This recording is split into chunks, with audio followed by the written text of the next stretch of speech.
So that's where, I mean, even at that time, that's already where the thought entered your mind that the idea of understanding, or we can start calling it things like intelligence or even consciousness, is outside the rules. Yes. See, so I've always concentrated on understanding.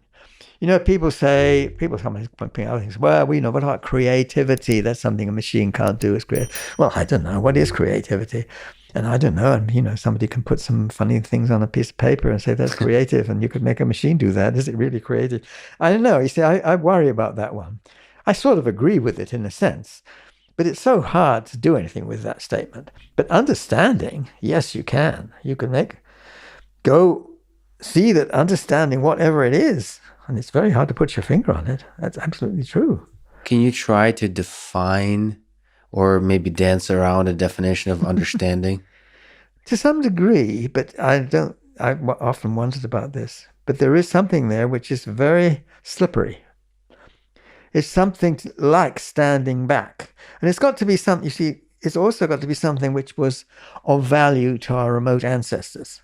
Right, because sometimes there's a cartoon which I drew sometimes showing you how all these, in the foreground you see this mathematician just doing some mathematical theorem. There's a little bit of a joke in that theorem, but let's not go into that. He's trying to prove some theorem, and he's about to be eaten by a saber-toothed tiger who's hiding in the undergrowth, you see. And in the distance you see his cousins building growing crops, building shelters, domesticating animals. And in the slight foreground, you see they built a mammoth trap, and this poor old mammoth is falling into a pit, you see, and all these people around him are about to grab him, you see. And well, you see, those are the ones who, the quality of understanding, which goes with it's not just the mathematician doing his mathematics. This understanding quality is something else, which has been of tremendous advantage to us, not just to us. See, I don't think consciousness is limited to humans. Yeah, that's the interesting question. At which point, if it is indeed connected to the evolutionary process, at which point did we pick up this a very ability? Hard question. It's certainly, I don't think it's primates. You see these pictures of African hunting dogs and how they can plan amongst themselves how to catch the antelopes. Some of these David Attenborough films, I think this probably was one of them. And you could see the hunting dogs, and they divide themselves into two groups, and they go in two different routes. One of them goes and they sort of hide next to the river. And the other group goes around and they start yelping at these. They don't bark, I guess, whatever noise hunting dogs do, the antelopes, and they sort of round them up and they chase them in the direction of the river. And there are the other ones just waiting for them, just to get, because when they get to the river, it slows them down. And so they pounce on them. So they've obviously planned this all out somehow. I have no idea how. And there is some element of conscious planning as far as I can see. I don't think it's just some kind of... so much of AI these days is done on what do they call bottom-up systems? Is it? Yeah, right. Where you have neural networks and you give them a zillion different things to look at, and then they sort of can choose one thing over another just because it's seen so many examples and picks up on little signals which one may not even be conscious of. And that doesn't feel like understanding. And there's no understanding in that whatsoever. So, well, you're being a little bit human-centric, so... Well, I think I would expect... I'm not with the dogs, am I? No, you're not. Sorry, not human-centric, but I misspoke. Biology-centric. Is it possible that consciousness would just look slightly different? Well, I'm not saying it's biological, because we don't know. Right. I think other examples with the elephants is a wonderful example, too.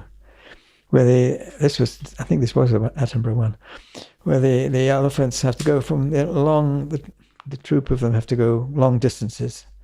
And the leader of a troop is a female, they all are apparently.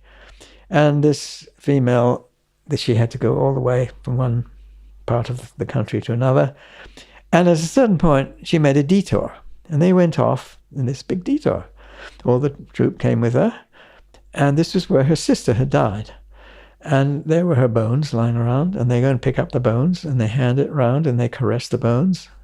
And then they put them back and they will go back again. What in the hell are they doing? That's so interesting. I mean, there's something going on. There's no clear connection with natural selection. There's just some deep feeling going on there, which has to do with their conscious experience. And I think it's something that overall is advantageous. Natural selection, but not directly to do with natural selection. I like that. There's something going on there. Yeah. Like I told you, I'm Russian, so I tend to romanticize all things of this nature. that it's not merely cold, hard computation. Perhaps I could just slightly answer your question. You were asking me, what is it? There's something about sort of standing back and thinking about your own thought processes.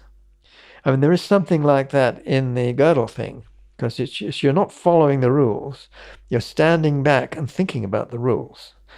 And so there is something that you might say, you think about you're doing something, and you think, what the hell am I doing? And you sort of stand back and think about what it is that's making you think in such a way. Just take a step back outside the game you've been playing. Yeah, you back up and you think about, you're just not playing the game anymore. You're thinking about what the hell you're doing in playing this game. And that's somehow, it's not a very precise description, but somehow feels very true that's somehow understanding. So this kind of reflection. A reflection, yes. Yeah.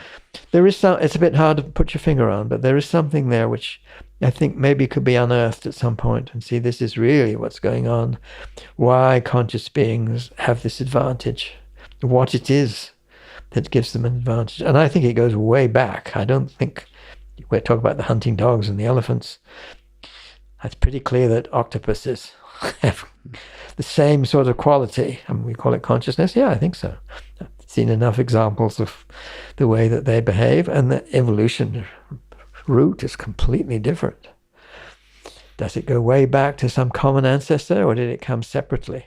My hope is it's something simple, but the hard question, if there's a hardware prerequisite, that we have to develop some kind of hardware mechanisms in our computers.